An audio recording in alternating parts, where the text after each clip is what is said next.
Boeing CFO says the company is burning through more cash than expected. This comes amid mounting fallout stemming from an Alaska Airlines flight losing its door plug mid-air in January.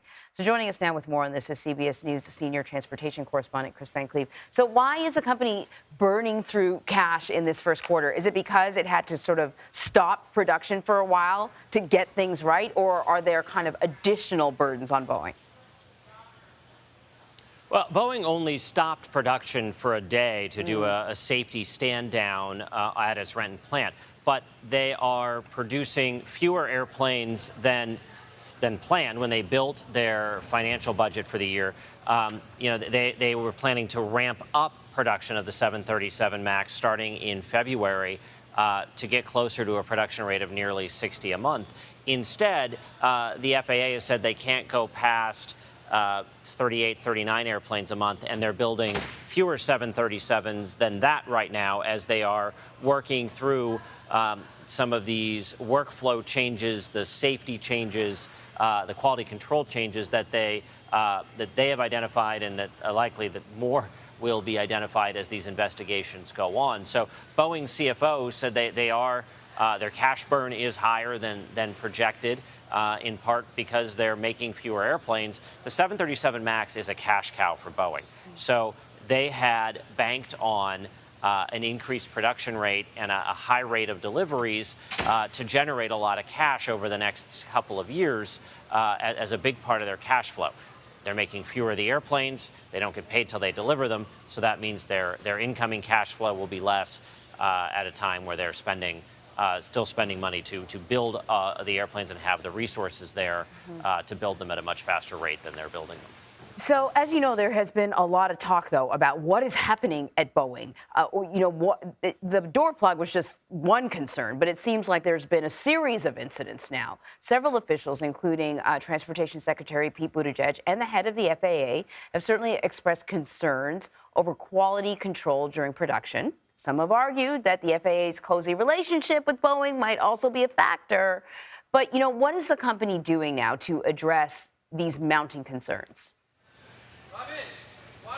Well, they have had an outside review of their workflow that as well as an FAA audit that has identified places where improvements were necessary. One of the big things that has come up again and again is what they call traveling work. So what had been happening if work that would normally be done at stage one wasn't finished, the plane was allowed to move on to stage two, where the stage two work would be done, and some of that stage one work would get done at stage two or maybe stage three as it was going down the line. Now Boeing is saying they're stopping traveling work. And all the work in stage one is going to get done before the plane advances to stage two. Traveling work, what that does is it takes people who have a routine out of where they're normally working, and you then bring in the potential of something gets left behind or something gets skipped, or as they're rushing and other work's going on around them, things don't happen in the right order and something gets missed. Bolts don't get screwed back into a door.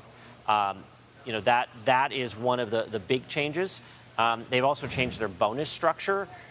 Instead of being focused primarily on hitting financial metrics, 60% of the bonuses for many of the executives now is centered around quality control and safety metrics. So that is one way to change. That's certainly the financial way to change the culture to one back to focused on safety. But it is an evolving process. And we learned from the FAA administrator this week that one of his concerns is that when he toured the Renton plant, he didn't receive a safety briefing. He felt like that people coming into that plant should be getting a safety briefing. That underscores some of his concerns about the safety culture at Boeing. Of course. Sometimes it's the little things, right? That's really, really fascinating. Kris, before we let you go, I've got to ask you about the latest flight incident that's got everyone talking. A man was able to sneak onto a flight last weekend without a ticket. Now, flight attendants figured it out, and he was kicked off. But how did he get on in the first place? What are officials saying happened?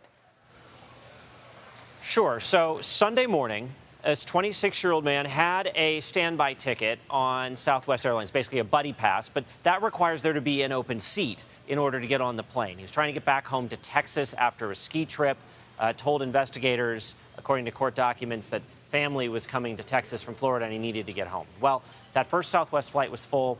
The next one was full. So he decided to walk over to a Delta gate, allegedly, and then is, according to court documents, is seen on surveillance video taking photos of people's boarding passes and then using one of those photos to scan the little scanner machine at the gate to get on the plane.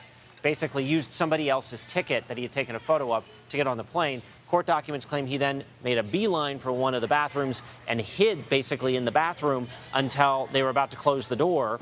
And as the plane is taxiing and he's now looking for a seat, he might have gotten away with this except for one little thing. That flight to Austin was already full. So now you have a guy in the aisle looking for a place to sit. All the seats are full. That set off some alarm bells with flight attendants who were very quickly able to check the system to see if he was on the manifest. He was not. That plane that was taxiing turned around, went back to the gate, and he was arrested.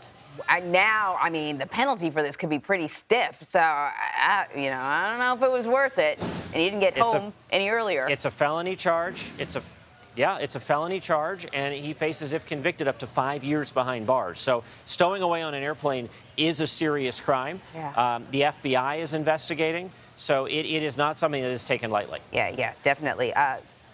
Certainly clever, though, in all the wrong ways. Kris, thank you very much.